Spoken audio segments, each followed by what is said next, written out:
ನಮಸ್ಕಾರ. ಅಕ್ಬರ್ನ ಆಸ್ಥಾನದಲ್ಲಿ ಬೀರ್ಬಲ್ನಿಗೆ ಸಿಗ್ತಾ ಇರುವಂತಹ ಗೌರವ ಮತ್ತೆ ಸ್ಥಾನವನ್ನ ಕಂಡು ಅಕ್ಬರನ ಭಾವನೆಗೆ ತುಂಬಾ ಅಸೂಯೆ ಉಂಟಾಗುತ್ತೆ. ಆತ ಅಕ್ಬರನ ಬಳಿ ಬಂದು ಬೀರ್ಬಲ್ನ ಸ್ಥಾನವನ್ನ ನನಗೆ ಕೊಡು ಅಂತ ಕೇಳ್ತಾನೆ.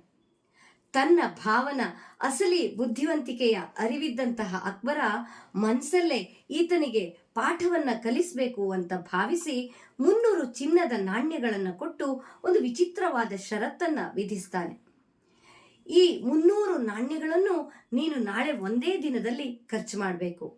ಅದರಲ್ಲಿ 100 ನಾಣ್ಯಗಳಿಗಿಂತ ಅಧಿಕ ನನಗೆ ಈ ಜನ್ಮದಲ್ಲೇ ಮರಳಿ ಬರಬೇಕು. ಇನ್ನು 100 ನಾಣ್ಯಗಳು ಮುಂದಿನ ಜನ್ಮದಲ್ಲಿ ಸಿಗಬೇಕು. ಮತ್ತೆ 100 ನಾಣ್ಯಗಳು ಯಾವ ಜನ್ಮದಲ್ಲಿಯೂ ಸಿಗಬಾರ್ದು. ಆ ರೀತಿಯಾಗಿ ನೀನು ಖರ್ಚು ಮಾಡಿ ಬರಬೇಕು ಅಂಥೇಳಿ ಹೇಳ್ತಾನೆ. ಅಕ್ಬರನ ಷರತ್ತನ್ನ ಕೇಳಿದಂತಹ ಭಾವನಿಗೆ ತಲೆ ತಿರುಗಿ ಹೋಗುತ್ತೆ. ಏನ್ ಮಾಡಬೇಕು ಅನ್ನೋದೇ ಗೊತ್ತಾಗೋದಿಲ್ಲ. ಆತ ನೇರವಾಗಿ ಬೀರಬಲ್ಲನ ಬಳಿಗೆ ಹೋಗಿ ಅವನ ಕಾಲನ್ನ ಹಿಡ್ಕೊಂಡು ಸಹಾಯವನ್ನ ಕೇಳ್ತಾನೆ. ಬೀರ್ಬಲ್ಲ ಸಹಾಯವನ್ನ ಮಾಡಲಿಕ್ಕೆ ಒಪ್ಪಿಕೊಂಡು ಆತನನ್ನ ಕರ್ಕೊಂಡು ಹೋಗ್ತಾನೆ.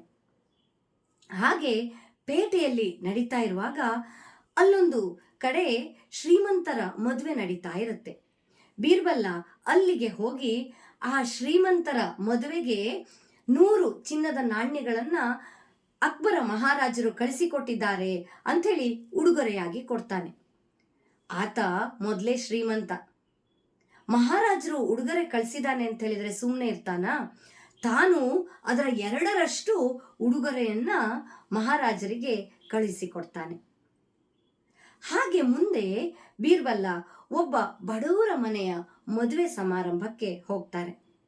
ಅಲ್ಲಿಯೂ ಕೂಡ 100 ಚಿನ್ನದ ನಾಣ್ಯಗಳನ್ನು ಕೊಟ್ಟು ಇದನ್ನ ದೊರೆಗಳು ಕಳುಹಿಸಿಕೊಟ್ಟಿದ್ದಾರೆ ಅಂತ ಹೇಳ್ತಾನೆ. ಬಡವರಿಗೆ ತುಂಬಾ ಸಂತೋಷ ಆಗತ್ತೆ. ದೇವರು ಮಹಾರಾಜನನ್ನ 100 ಕಾಲ ಚೆನ್ನಾಗಿಟ್ಟಿರ್ಲಿ ಅಂಥೇಳಿ ಆಶೀರ್ವಾದವನ್ನ ಮಾಡ್ತಾರೆ. ಆ ಆಶೀರ್ವಾದದ ಫಲ ಮುಂದಿನ ಜನ್ಮದಲ್ಲಿ ಅಕ್ಬರನಿಗೆ ಸಿಗತ್ತೆ. ಹಾಗೆ ಮುಂದೆ ಹೋಗ್ತಾ ಅಲ್ಲೊಂದು ದೊಡ್ಡ ಮನೋರಂಜನೆ ಕಾರ್ಯಕ್ರಮ ನಡೀತಾ ಇರುತ್ತೆ. ಬೀರ್ಬಲ್ಲ ಆ ಭಾವನನ್ನ ಕರ್ಕೊಂಡು ಮನೋರಂಜನಾ ಕಾರ್ಯಕ್ರಮಕ್ಕೆ ಹೋಗಿ ಉಳಿದಂತಹ 100 ನಾಣ್ಯಗಳನ್ನ ಅಲ್ಲಿ ಖರ್ಚು ಮಾಡಿ ಸಂತೋಷವನ್ನ ಅನುಭವಿಸಿ ಮರಳಿ ಬರ್ತಾರೆ. ಅಕ್ಬರನಿಗೆ ನಡೆದಂತಹ ವರದಿಯನ್ನ ಒಪ್ಪಿಸ್ತಾರೆ. ಆಗ ಭಾವನಿಗೆ ತನ್ನ ಅಸಲಿ ಬುದ್ಧಿವಂತಿಕೆಯ ಬಗ್ಗೆ ನಾಚಿಕೆಯಾಗಿ ಕ್ಷಮೆಯನ್ನ ಕೇಳಿ ಬೀರ್ಬಲ್ನಿಗೆ ಮಂತ್ರಿ ಸ್ಥಾನವನ್ನ ಮುಂದುವರಿಸುವಂತೆ ಹೇಳ್ತಾನೆ. ನಮಸ್ಕಾರ.